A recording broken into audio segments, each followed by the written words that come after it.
All right, we're officially recording. Hello, everyone. Welcome to episode 71 of the Do Epic Shit Today podcast. And welcome, Rob. Welcome to you.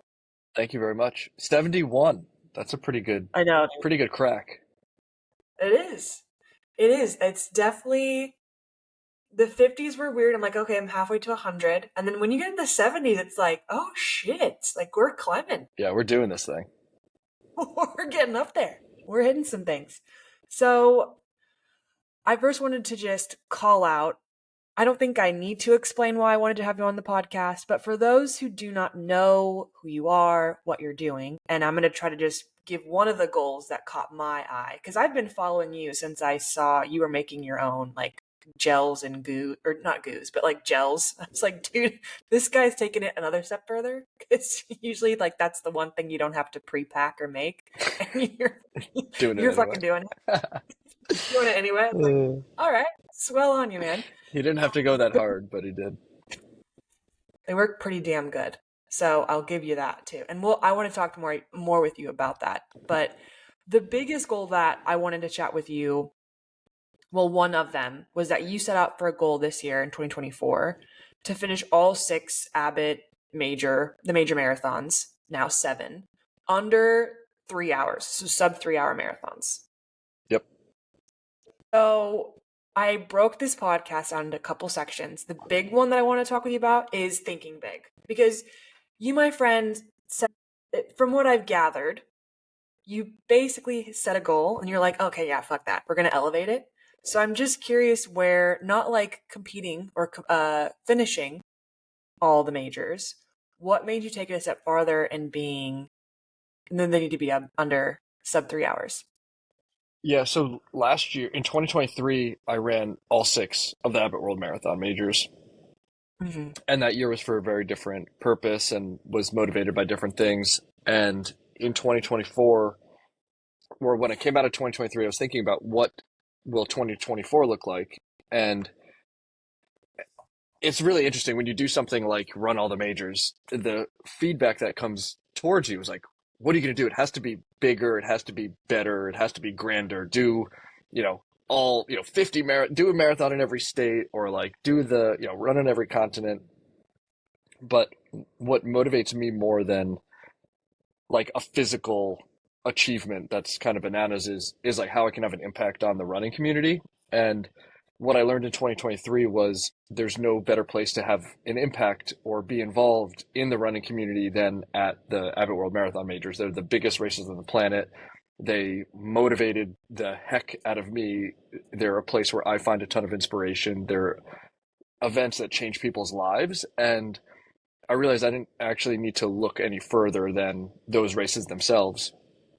That said, I am all about being the best version of myself in a number of dimensions, and one of them is physically, and I still believe like my best athletic days are ahead of me. And I thought, what would be a big audacious way to approach the races this year and bring also like honor to the races and like really give them my best shot.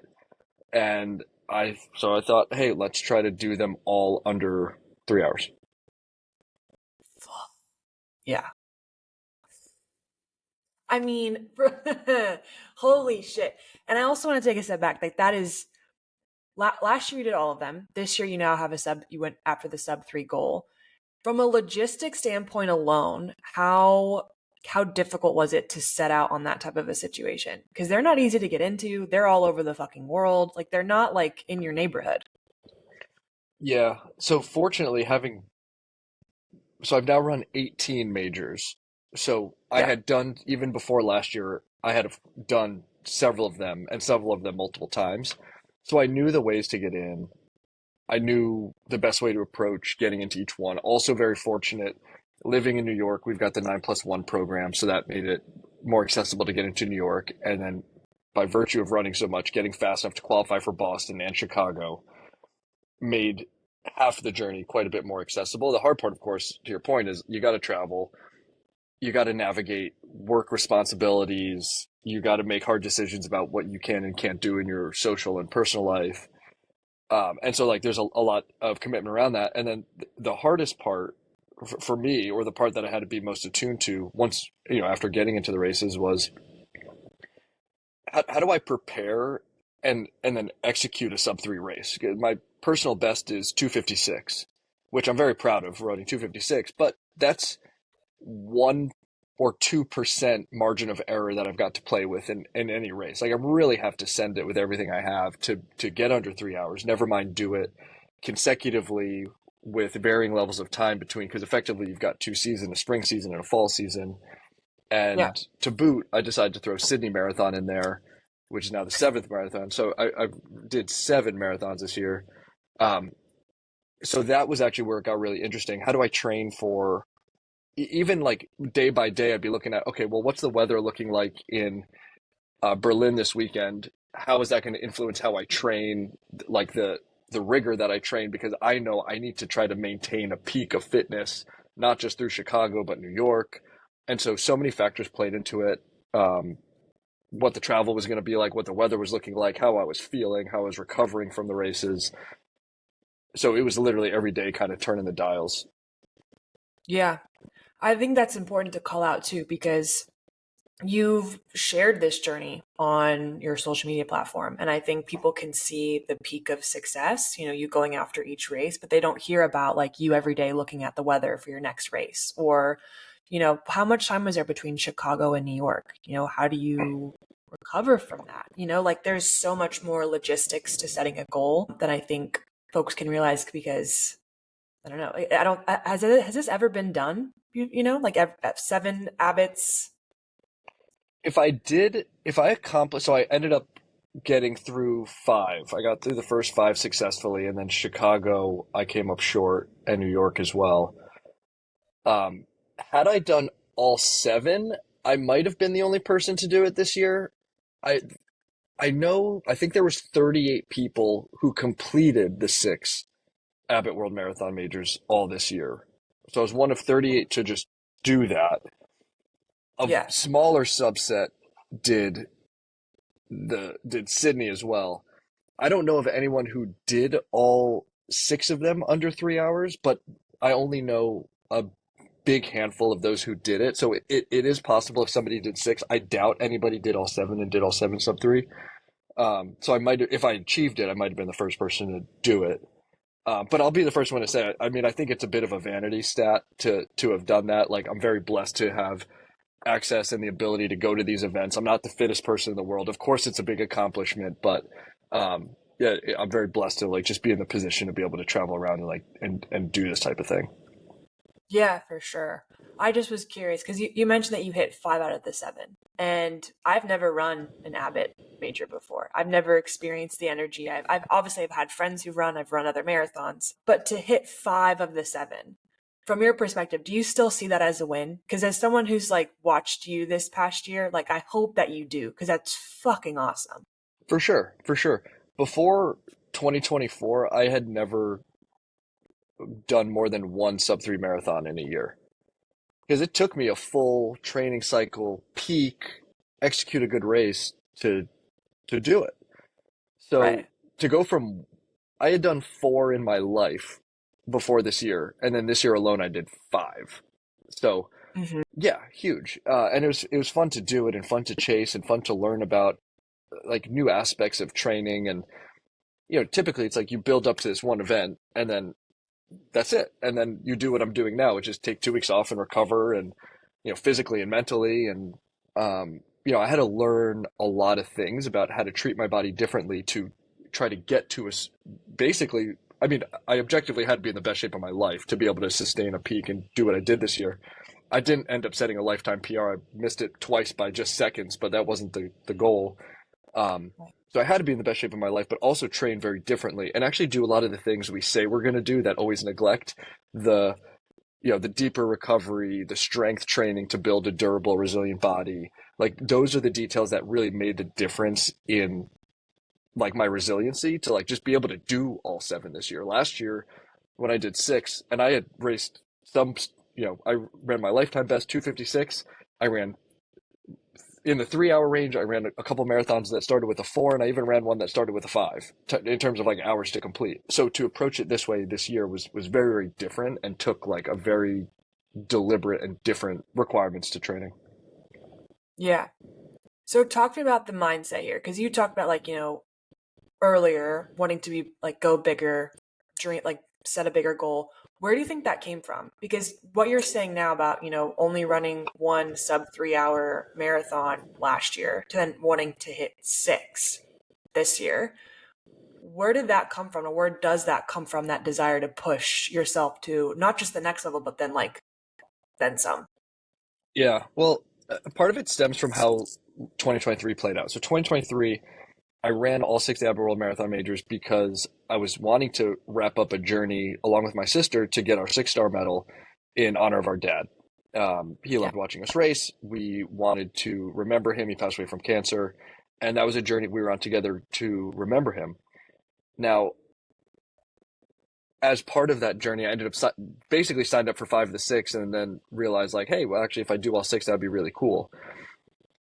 But I kind of, in a way, you don't just fall into being into all 6 races. But my focus was finishing this journey with my sister to honor my dad. It wasn't to actually start a journey that would be what it is now, where I've got a nonprofit in the running space, and I've built up a community around me, and like and in the running community and in the social space. That was never part of the playbook. That all just came through inspiration that I found along the way. And when I was approaching the races in 2023, it was very much just like I was having fun. I was just being like a kid, enjoying the space. And then this year, I wanted to shine light on other people's stories. I became very inspired by who I was meeting out on course and at these events last year. And I want to continue showcasing the stories of the folks who don't get seen, who have incredible stories, who have overcome big odds, who have climbed mountains to be able to get to these races, who have come from all over the world, who in some cases this is a once in a lifetime moment for them, or others who are on a broader journey. Like it's amazing. You meet people from all shapes, sizes, walks of life, running for various purposes. And so I knew I wanted to showcase and that be a fixture of the event experience for me, but I wanted to also take a different tact from last year in terms of how I actually approached the races. And last year, while I did achieve a lifetime best, I think all but one of the races, I didn't know if I was going to get to the starting line. I was in a walk the day I first did my first TikTok video. It was like January 20th, 2023. It was like, I'm going to run all 6 majors this year. Let's go for a long run together. At the end of that run, I had a pain in my foot, and I ended up in a walking boot. And I was in a walking boot 3 weeks before the Tokyo Marathon. And I almost never ended up even starting the whole journey. And then following that race, because I came in at that point undertrained, I developed knee pain, I had cartilage damage. I remember sitting in the Porta-John in Hopkinton at Boston asking myself, like, what am I doing? Like, I'm about to run a marathon and I'm injured. And I know I'm injured. Why am I doing this? Am I doing this for the right reasons? And, play that forward. I had to take a month off after London. I wasn't sure if I was going to be able to get back and run the fall marathons. And it was really only when I got through Chicago that I knew I'd finished the journey last year. And so this year, I didn't like that feeling. Mhm. And I wanted this year to be a testament to myself of building a strong, resilient body and getting the absolute most out of myself. And so that was kind of my pledge to myself, is like, what is a way that I can challenge myself that's going to force me to do all the little things that I talk about when I talk about the pursuit of performance? What does that look like? What would it look like to live that? And what's an audacious way to go after it? And, with the backdrop of, being entered into all the races, it just felt like the right challenge to go after. Yeah. I was going to ask you too about how your Instagram handle of Pursuit of Performance ties into this, but if it's that you just outlined it so perfectly, it's an integrated part of becoming the best version of yourself. So, Yep. do you think, and I'm also asking this for myself, and I know there are other people out there, especially at the, there's the whole taboo at the end of the year, let's start the goals for next year. And what does that look like? I know, I can speak for myself personally. When setting scary goals, there's always that opportunity that they might not be successful. And how did you, you just shared last year you hit your the one time of a sub 3 hour, which is still fucking amazing, I'll call out. But for you going into 2024, being like, okay, I just did all of these last year, I want to go for sub 3, this could be scary as shit because I might fail. Like, this might not work. Did that cross your mind? And if it did, how did you navigate that? Yeah, it's an interesting journey when you put a goal out there like that publicly, and it felt a little bit different than last year where the goal was just, hey, I'm going to try to complete these things. And I would say it changes like as you get closer to the goal as well. Like like in the Yes. spring, like nobody cares, nobody pays attention yet. Like you're so early in it, like there's no, it's like a pitcher throwing a no hitter. Like they don't talk about it until you're in the eighth inning, until you're actually close to achieving it. So in the beginning of the year, I didn't feel any pressure to achieve it. Also, I didn't believe I could do it. Like, if I'm honest, like it was so ridiculous. It was so ridiculous, like for me. And my my biggest race goal of the year was actually Boston, and so I sent it with everything I had. It was a little bit of a warmer day. It came up, I mean, 6 minutes short, but I felt like I was in shape to achieve my goal on the right day. And then the London Marathon's only 6 days later. It's Monday to Sunday, and I was taking a pit stop on my way to London. So I flew directly from Boston. I actually went to Germany. I've got a really good friend, Tom Eller, who's the first deaf-born runner to complete all six of the Abbott World Marathon Majors. He's done it twice. And I was going to go visit. He's a teacher at a school where, he's deaf. All the students are deaf. And we've been on a bit of a journey together, and he's driving a lot of policy change for inclusion in the sport. And I went to Germany to hang out with him and his students for a day or two. And I got like food poisoning on the way. I remember I flew into Amsterdam to get my connecting flight to Dusseldorf, and I was in the bathroom puking everywhere. So I'm like, I just ran an all out marathon with everything I've got. I've got food poisoning. I was puking my guts out on Wednesday morning in Amsterdam, and still had to get my way back to London, and then supposedly was going to run a marathon. And so it's like what? Like the odds are so stacked against me. My hamstring was bruised. It was literally black and blue, and I was like, I'm not even going to finish this race. So I started London, and I was like, I'm not even going to finish this race. I would start off with Tom. I remember my friend Sean was like, "Oh, you're gonna go for sub 3? I'll run with you." He catches me like 10K to the race. I'm like, dude, my hamstring's about to pop. Like, I don't know what's going on. And like I got through the first 6 miles, and I was on pace for like a 3:20 or like 3:30 marathon. Like I just couldn't even loosen up. And then started loosening up, and I came through. It was like 1:33, 1:34. I was like, I'm gonna have to basically set a personal best in the second half of this race to get it. And felt good, and it was a good day, and literally sprinted home to the finish, sprinted down the mall to the finish line to get it by 15 seconds, 2:59:45. So like, it's just going on this journey. Like, this is ridiculous. Like, I've got like no business like doing this, but somehow it happened.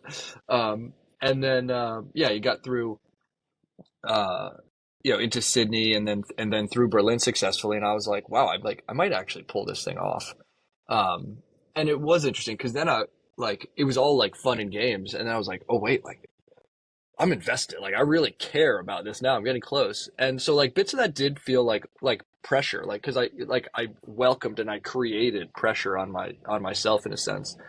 So that was like an interesting learning of like just recognizing the feelings you get when you publicly put a goal out there, a goal that is over a certain time horizon as well, like something that takes a whole year to achieve, and like how you kind of feel throughout that journey was definitely like some interesting learnings throughout. So you had this sense of there was fun, not there wasn't fun in the end, but there was like, can you pull this off? And then it just started slowly fucking happening. Can you remind me again of the order? The order of the Abbott World Marathon Majors, and this is still true in 2025 as they've added the seventh with Sydney. In the Yeah, spring, you go Tokyo, Boston, London. right. And generally, you've got Tokyo, and then it's like 7 or 8 weeks to Boston, and Boston and London are in the same week. And then you fast forward to the fall, and you go Sydney, Berlin, Chicago, New York are the fall four. Okay, so when you basically set this goal, you came into it with such a sense of like, okay, we're just going to see what happens. We're going to set this. It's a big goal. There's definitely an opportunity to fail. we're going to go for it. And through you like chipping away at it, you become more invested and you just went out and you did it. I think that's setting a goal, seeing it through are two very different things. And I personally am fascinated with other people I have on the podcast because it's really cool to hear the story about how they take it and put it into action. I think it's interesting. I think it's important. This is like a life lesson I've learned for myself and that I encourage others to do. If you believe you can achieve something, set that goal, even if you don't know exactly how you're going to get there. But if there's something in you that says, I believe I can do this if I do everything right, and I've got a loose sense for what those things might be, just set it and take the first step. And then let the next step come as it gets there. And then just step by step, build towards it. I've sometimes found, and I've done this myself, you want to hedge your goals. You don't want to be honest about what you're really going for. And you end up not getting the most out of your experience. When you set a big, audacious goal and you share it, and it doesn't have to be like via an Instagram or TikTok page or anything like that. It could just be among your friends in the context of running your training mates, in the context of your close personal friends and professional friends about something you want to achieve in your career. When you put out there what you want to achieve, the things you need to be successful will come to you. People will rally around what you need to be successful because they know it matters to you. And if you're honest about what you're really going for and they see you putting in the work, they're going to care and they're going to go out of their way to make you be successful. And so you actually create like a gravity towards you that helps you be successful. And then the best part is, if you're successful, the celebration's incredible because you're sharing that together and you're sharing it together honestly. And if you fail, they love you anyway because they know how hard you worked for it and they respect you for it. So Yeah. I always encourage people, set a big goal. It could be scary. You might not know every step that you have to take to get there, but the right things that you need to be successful will come your way. Well said. Yeah. I also think if you don't set yourself up with big goals, it does you a disservice, right? If you were just like, I'm going to do a sub 4, it would be doing you, Rob, a disservice because you know that you can put more into it than that. Exactly. Yeah. I like it. Okay, so talk to me about the Bronx Burners Run Club. I'm curious. Talk to me about it. Bronx Burners Run Club is a 501c nonprofit organization that started on what I'll call cosmic chance. I met Shaq Roberts last summer. I was doing a bit in Central Park, flagging down strangers, see if I could help them with the New York City Marathon. This was at a funny phase where I was just becoming inspired by who I was meeting and being involved in the running community, and was just doing a bit for TikTok. And I met him and we got talking. And as I learned more about him, first we just hit it off. And then two, as we got talking, he was talking about growing up in the Bronx and what it was like and some of the things that he wished current generation had that he didn't have. And so we said, let's just start showing up. And so we started going to the Joseph Yancey track at Macomb Sand Park right in front of Yankee Stadium, which is actually a place steeped in history. It's actually dates back to like the very foundings of the New York Roadrunners. And we started showing up, and everybody that we saw working out alone, we'd be like, yo, we're working out. Do you want to hop in? And every single person said yes. And we were like, wow, I think we're onto something. We fast forward a couple months. We established ourselves as a New York Roadrunners affiliated run club. We had the support of ASICS. They sent us jerseys. We got, I went down the street, got logos that we created using an AI tool, like steam pressed onto these jerseys the day of a race. We went to the New York Roadrunner Summer Series. We were just kind of like making it up as we went. And at the end of the summer, one of our first members was meant to go off to college. And the day before he was meant to go, he said, actually, I'm not going. And we're like, well, what's going on? And his finances had fallen through and he wasn't going to college. And it just kind of hit us like a ton of bricks. Like, hey, we've been having fun, building a bit of community, but we've actually got a much bigger purpose that we can serve. Yeah. So we filed to become a 501c3 nonprofit. We started our scholarship and inclusion fund. And last October, right before the New York City Marathon, we gave out to that student our first scholarship to support him in his future college aspirations. So he ended up staying in New York City last year, went to City College, actually became indoor track and field athlete of the year for his conference. And this year, in the fall, transferred upstate to a bigger, better school to continue his studies.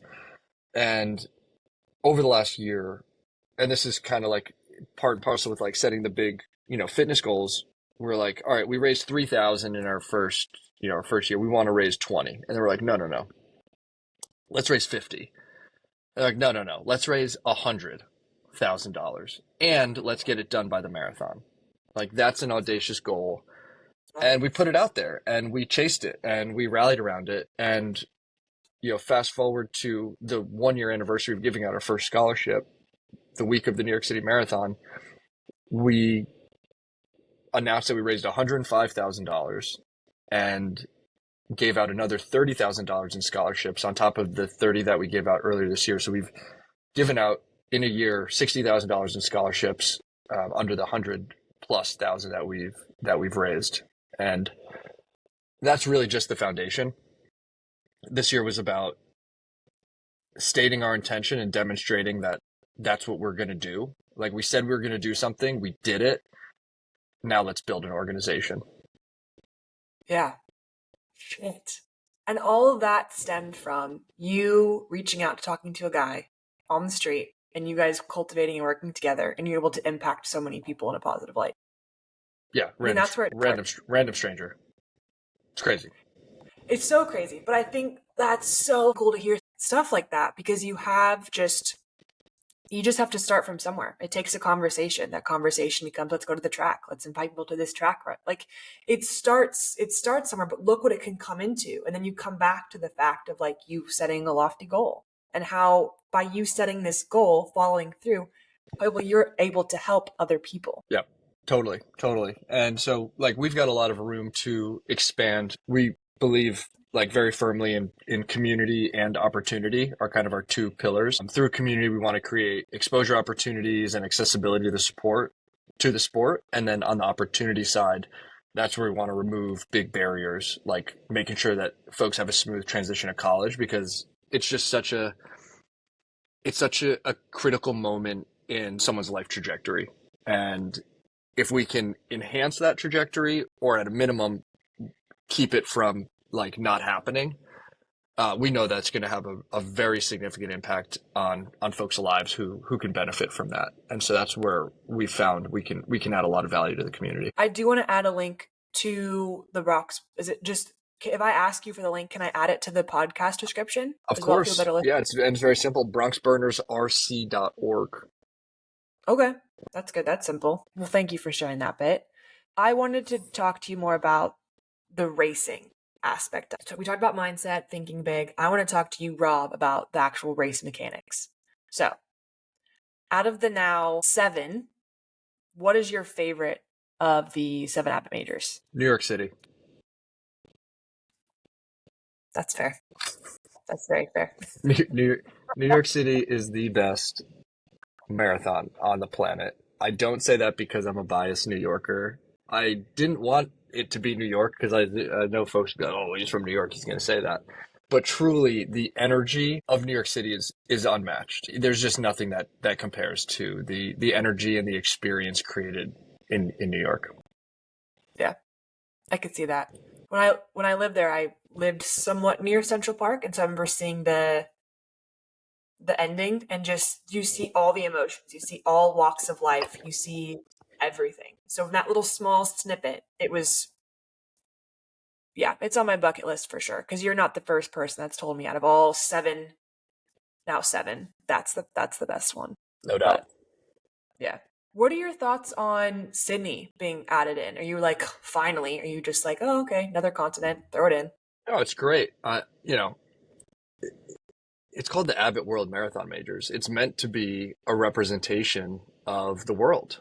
And it's meant to be something that takes you to different places of the world, see different cultures, different places. And I think it's fantastic. It's the first in the Southern Hemisphere.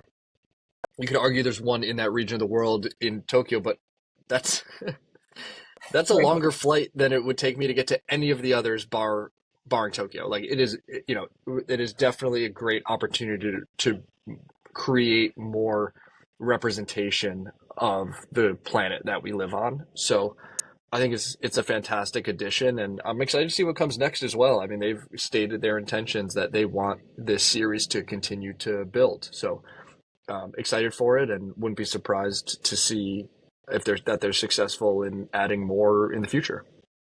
I'm trying to think about where, because we have quite a few in the U.S. We have Tokyo, London, Berlin. That's Europe, Australia. I'm trying to think like, from a global where they would even be looking at to incorporate the next one. So they've got two. They've got a few others because all races have to go through a candidacy period, and they have to Oh, successfully pass their candidacy check twice to be considered. So a couple have kind of floated through in and out of candidacy. I hear them talking a lot about Shanghai now, as well as Cape Town as candidate races. So those are both on the docket. There was one in China in Chengdu. Not sure the status of that one at the moment, but they seem to have shifted focus to Shanghai, which would be crazy. I mean, what I love about it is I think there's a bit of a trend towards wanting to blend pleasure time and fitness time, and yeah. Sydney is, or any of these places that are being considered, are like, for a lot of people, bucket list places. And so I think it's really cool, the opportunity to see a place, a part of the world that may have been on your bucket list or that you may have otherwise never otherwise seen, and have the opportunity to do that by doing something productive like a marathon. So you're physically, achieving something, and also in that experience going to connect with people from all over the world. So I think it's just so cool.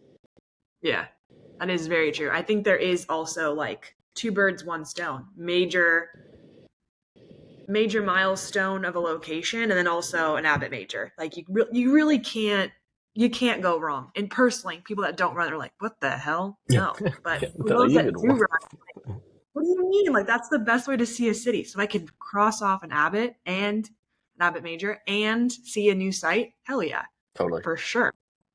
Yeah. Okay. So one of the reasons I mentioned this when we started was how I like your account caught my eye was you were the dude that made his own gels. So where did this come from? Do you have like health background or nutrition background? You're just like, no, I'm looking at these packets. There's a bunch of crap in here. And I want to make my own. Like, how did this come to be? I noticed a few things happening. Okay. One was that I was under fueling because I didn't want to pay another $4 to have another Morton gel at the end of my run, and Fair. also recognize this stuff's like super simple. Like you're taking down one of a very limited number of types of sugar. Like you're taking down glucose, fructose, maltodextrin, and then any sort of assortment of additives that they may have put in there. But it's actually quite simple. And so I was like, you know what? If I can, one, control what I'm putting in my body, both serving size wise and ingredients wise, achieve, like, get it for way cheaper than it is costing off the shelf, and that's going to reduce me under fueling. And think about the compound gains of fueling properly, recovering better, having a better next run, recovering better. That adds up. And so I did a little bit of research, bought some things, and just started experimenting. It's that simple, I guess. Yeah. It's just crazy to see. It's very impressive. It's Have fun. you toyed with flavors Oh or yeah, no? for sure, for sure. I've tried with a bunch of different stuff. Like I've made like the actual hydrogel, which is like what Morton has, where it's like more of that jello-y type substance. Yeah. I found that to do that in a kitchen setting it's quite difficult because it is real chemistry and there's really reactions going on. So like pH levels, temperatures, like all matter. So I found that that's really hard to stabilize. So, Mm. but that's just to say I've experimented with textures. Um, in regard to flavors, yeah, absolutely. So it's really easy to get dehydrated fruit concentrate, lemon, lime, raspberry, mango. You can just buy a pack of that powder and it's like super concentrated and super easy to add flavor. And then there's a lot of very common flavor enhancers. So things like citric acid, malic acid are often the undertone flavors. Like citric acid, for example, is what you're usually going to find in anything that's lemon lime. Malic acid might be like a more appley type flavor. So you can combine that as well if you want to, add something. So Mhm. like spicy mango. Yeah, I would do like a little spicy mango margarita, little raspberry. Those are good. And then you Holy could shit. put electrolytes in it too if you want. Like you could do anything. It just depends on like what your you know how you want to taste or experience the gel. So yeah, the Yeah. world's your oyster. Jeez. A little spicy mango mark. Damn. Okay. That's like some cosmetology too. Holy shit. You could put caffeine in as well. So I would do that a lot. Make Okay. the caffeinated versions. So yeah, you could. I mean, you could do it, and that's part of the benefit of when if you want to take the time to get into it, is like you can control the servings, the flavor, the contents. I often found I was a little bit dissatisfied with the serving size of gels. Oftentimes, like a goo gel, it's like 21 grams of carbohydrate. Off the shelf Morton's 25.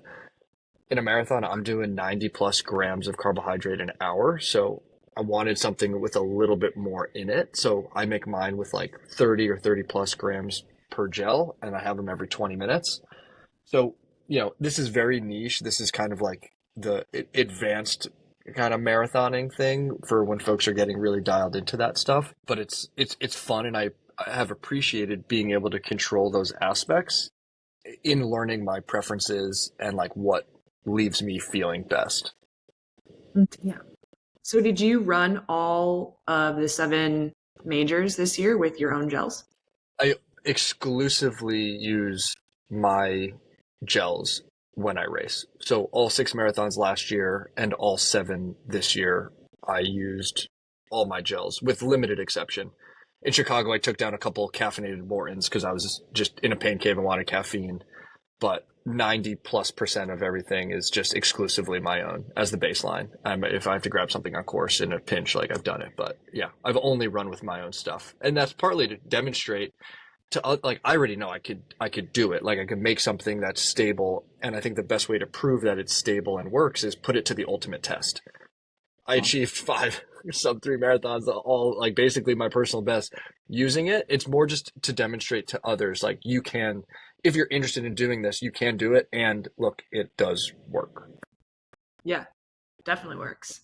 So, in the essence of thinking big and talking about your own nutrition, are you wanting to maybe take this somewhere? Like, are you maybe wanting to do, Rob Dalto's gel? Is there a business opportunity here you want to explore? Are you seeing that as an option? Yeah, I mean, the supplement space is very busy. That said, there are definitely market opportunities. I've explored it. I haven't launched anything yet. I'd be interested to. It is actually in the gel space quite capital intensive to get started. So I just haven't laid that bet yet, but I do think there's opportunities, and I would be interested in it. Yeah. Yeah. Okay, people that are listening, you heard it. So if you've got capital or have a foot in, Rob's the dude to reach out to. Because I mean, based off Let's do this it. year alone, you obviously have proof that it works. Clearly, clearly. Yeah. So, And there's you interest. Like I've had people, I've made posts where I show folks, hey, this is how I do it. Here's the tools I use. Here's how to do it yourself. And I get so many messages. And I can I bet. see like people accessing the links and the content. It's like people are very interested. I've had people send me videos of, doing it themselves at home. I actually met somebody at a race. We did a gel exchange. He's like, I made this gel because of your videos. And we did like a gel exchange. I gave him one of mine. I took one of his. Um, and so that was kind of fun. So like it just shows that I think the interest to I think folks who are doing it themselves are partly interested in just like doing a fun at home project, but it's more so because they also were driven by some of the same um, inconveniences or frustrations or observed gaps from what they were getting off the shelf that drove me to do them myself. So that kind of just proves to me that there is market opportunity. There is something being unmet that folks are willing to go out of their way to create something on their own at home.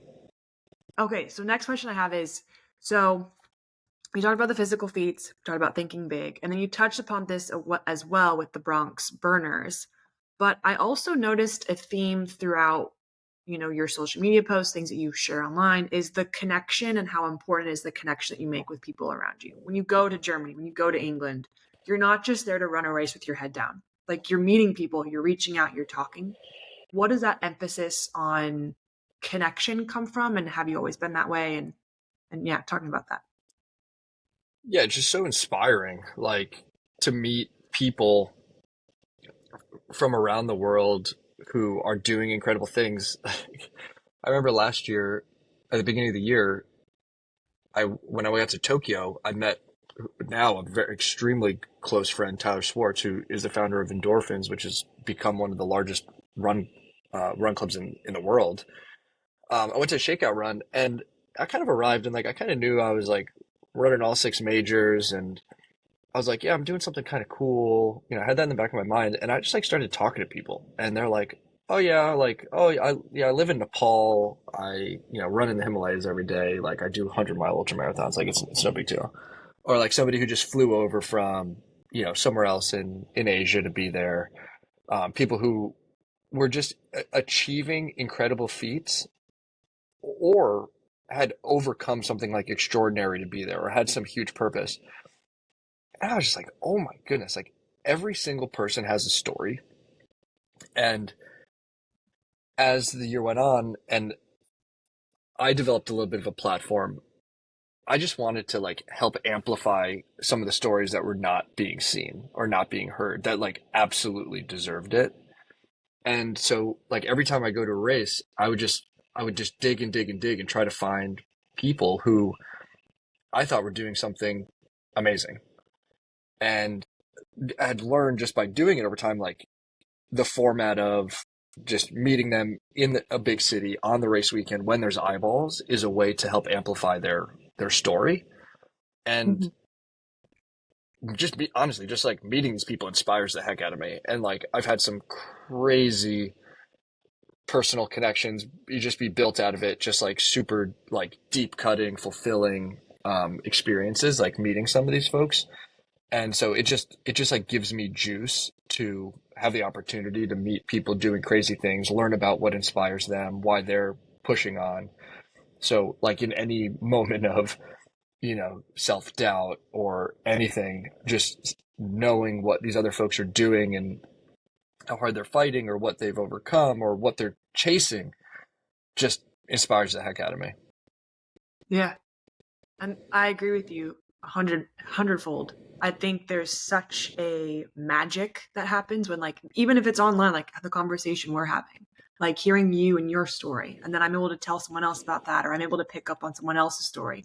But it's being open to hearing other people's story that I think sometimes when we get so concentrated on a goal that you forget to do. Like, right, like you could have shown up to all these races with your head down, being like, I've got a sub 3 to hit. Instead, you were like, let me take a look around and look at where I am and where I've made it to be. I don't know. I just wanted to call that out because that was a really cool thing to kind of witness. And So, and I did that for years. Like I've been running mm, for 20 years. I just started talking about my journey 2 years ago. And yeah. I've gone to races and had my head down the day before the race, gone and jogged 2 miles on my own, ran the race, gone home. And that was the experience. And last year when I just kind of lifted my head up a bit and got involved and like created the opportunity for these things to just be a part of my life, like it just changed everything. And part of it is also just want to show people like, hey, like getting involved is good. And like I also now know like regardless of the result on a weekend, like I'm not sweating the seconds because I'm going to go home having experienced such a like so much life over like a race weekend. And bonded with so many people along the way throughout the journey that like it's not that it diminishes the importance of or value of like achieving a goal, but it helps you recognize that like some of those goals as a recreational athlete are just one of many components of Hmm. value that like make you who you are. Yeah. Yeah. Next question for you is, it's super, and I'll ask this from a personal standpoint. It's super intimidating to go up to someone you don't know at a race. Do you have any like opening lines? Do you have any like Soft, opener? soft openers. I mean, at a race is, yeah, look, I totally get it. I've been through it. I remember last year I was going out to San Francisco and like for work, and there's a really cool run club out there, Marina Run Club. And I had already been traveling all over the world, going and showing up and like meeting strangers, flagging people down on the street. And I was going to the run club, and I remember having this moment where I was like, I'm nervous as heck to show up to this run club. Like, we're all human. Like, it's never comfortable to like show up and like put yourself out there to like meet new people. So like, first off, just want to like acknowledge that. Like, it is always like uncomfortable to do that. I think a couple things I found are helpful. One is like if it's a like a run club or a shakeout run or something where you're gonna like be approaching a new group, I would always try to like message somebody that's a part of that group first, let them know I'm coming. So you've got like somebody to just kind of like make a friendly face with. So like when you're approaching like that big group, you can see that person, you go up to them and be like, oh, hey, I'm so and so. We were messaging. And they're going to be, oh my God, so nice to see you. Oh, hey, this is so and so and so and so. And like Okay, I got find you. that to be a nice icebreaker. I find that to be really good because I sometimes see people show up and like they don't know anybody and they're just like kind of standing around like really uncomfortably, and you can see it. And like some people will, and I'll try to do this, just like going out of my way to be like, oh, hey, what's up? I'm Rob, just to like make them feel comfortable. But I recognize like it's really hard to do that. So I always recommend like find somebody, just reach out to in advance and let them know you're coming. And that's a big helpful one. And then once you get accustomed to that, like it does eventually get a little bit easier. The other thing, and this is like a little bit niche, so I know not everybody can do it, but I run with the Endorphins Run Club here in New York, and they're across like a dozen plus cities. So if I'm out in Seattle or like down in Austin or out in Chicago, and I did this in Seattle and Chicago just in the last couple months, I just show up to that run club and I'm like, oh, what's up? I run with Endorphins in New York, and we just instantly have a connection. Like, oh, that's so cool. And so like that's like an easy opener. But I recognize like not every, city has like a run club that everyone can go to. But talking about if you're meeting at like a run club, talking about your run club could be a fun one. You'd be like, oh, I run at Venice Run Club, like, whatever. So there's a lot. Yeah, okay, that's good. I think also just, and I have to remember this too, like just get out of your head. Like get out of your head. Like just go, Yeah, hey, I'm it's super awkward, it's super uncomfortable, but it's 5 seconds and then it's done. It's a band-aid. Rip it off, move on. totally. That's what that's what I think. But I do like the messaging before showing up. Yeah. I'm gonna use that. That's a good one. Okay. So entering the section titled Rob the Human. So plans for 2025, not that you need to have any, but I'm just curious. You just hit a major milestone, quite a few. You gonna have like big Thanksgiving rest times? Like what's going on? Um, I meant 2024. Sorry about for the end of 2024, yeah, I'm fully on rest, just connecting with friends. I haven't worked out since the marathon. Just I appreciate how full on I've been this year. Full on, 7 days a week between work, content, burners, doing the work, like the training. That like when I'm in rest mode, it's rest mode. So like 2 weeks, no working out, connecting with friends, going out to dinner, doing the social things that I had to say no to all year. Threw a party last week just to get people together, like off feet. So a lot of that type of stuff. And then yeah, go down to North Carolina where my mom lives for Thanksgiving, and I'll be in the UK for Christmas with my girlfriend and her family. That's awesome. It's good that you mentioned about like when you're resting, because I think it is such a crucial part of restoring after the year that you've had, or a marathon or whatever like it may be. Like you really have to integrate, or should try to incorporate rest into the process, because then it gives you time to recuperate, but it gives you the time and space to miss the sport. I've seen in like prior years where it's like, oh, there's just like, oh, I need to get back to it, but like the reality is, I mean, and you could do like little things, like if you need to do PT or something to fix a boo boo, totally fine. But like, it's healthy to switch off. Okay, what is one thing you want listeners to know about you, Rob, as a human? I mean, I think I live my experience pretty authentically. You know, while my life is pretty like what I share online is pretty focused on running, I think it does capture things that are important to me around community, service, and then even and travel being like all over the all over the world. You know, passions for experimentation and science. So I think I actually like represent a pretty clear picture of like who I am online. So I don't know if I'd have too many too many other secrets to add to it. I got you. And then what is your favorite thing to do outside of running? It's your rest day. What are you doing? I really like going to games, sporting games like baseball games, and going to the Giants game in a couple weeks. Really excited to go see the Nutcracker, the New York City Ballet in a couple weeks. Not a big theater guy, but I'll go to the mat for the Nutcracker Ballet. Huh? I love how you're like, I like watching sporting games and you threw in the Nutcracker. I think that's my wild card. That's my wild card. People are like, what? And I'm like, yeah, I don't even like theater, but I like the Nutcracker Ballet. I feel like that's also very pivotal ballet. Like I'm also not a theater person, like, but I'll go and sit and watch a play. But I too will indulge in like the like it's just it's also a tradition. Mhm. Christmas. What folks don't realize is that the soundtrack is just banger after banger. Like Tchaikovsky, like don't sleep on him. It's like when you go to like a Flow Rida concert and you're like, whoa, I know like so many Flow Rida songs. It's like same thing. I like how you also just flow right in the Nutcracker Same thing. ballet. That was awesome. Oh, geez. Okay, last section. This is rapid fire questions. Right. All right. Favorite book? Endure by Alex Hutchinson. It's like basically just that a lot of our barriers are mentally induced, not physically. Wow, so lovely paraphrased. Okay, coffee order. Hot drip coffee with whole milk every Huh? day of the year. I don't care how hot it is outside. Iced coffee people come at me. Yep, come at me.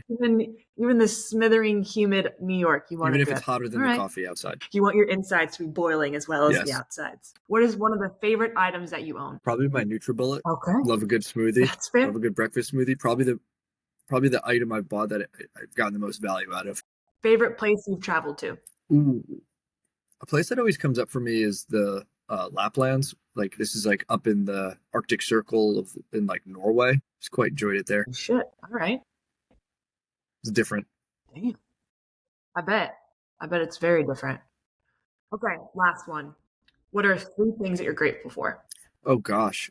So actually I do a decent bit of gratitude. Like most nights, my girlfriend and I will talk about what we're grateful for. I guess to zoom out from like any given day, I think just thematically, like how I'm super grateful for just being able to live such a full, vibrant life that is multi-dimensional, like professionally, personally, um, my running passions, my service passions. Like I don't think many people have the luxury of being able to go after so many things on a given time, and then um, just having the access to be able to do the things I want to do. I feel like limitless in if I want to do something, I feel like I can go do it. I don't feel like I've got too many constraints on me, and I'm incredibly grateful for that. And then just you know, generally being healthy and being able to do things with my body on a day to day that I want. Perfect. That's the podcast. You crushed it. Thank you. Thank you for Yeah, having me. of course. Of course. Thanks for hopping on. I'll